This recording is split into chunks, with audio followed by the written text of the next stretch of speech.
A Guinean man denied entry into South Korea has filed a lawsuit regarding his refugee screening process while being held inside the passenger terminal at Guinean International Airport in Busan.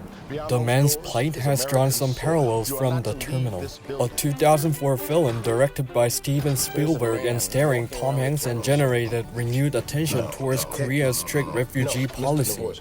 According to a local human rights group and legal counsel representing the man, the Guinean, who is in his 30s, applied for refugee status upon arrival on April 27. The Ministry of Justice, however, rejected his request for screening, but he refused to return to Guinea and has stayed in a separate part of the airport set aside for denied entrance for the past 5 months.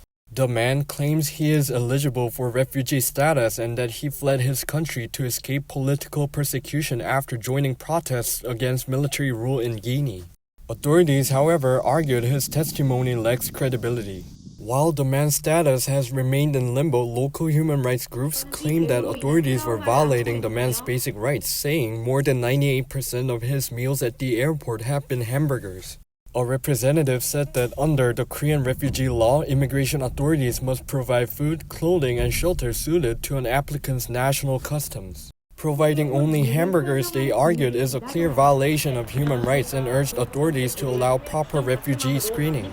With support from human rights groups, he has sued to overturn the refugee screening rejection and won the first trial. But until he wins all appeals, he must remain at the airport's holding area, raising concerns that the current impasse may continue for some time. At Incheon International Airport, applicants who win the first trial are moved to facilities outside the terminal. But no such facility exists at Guinea, which is complicating the situation.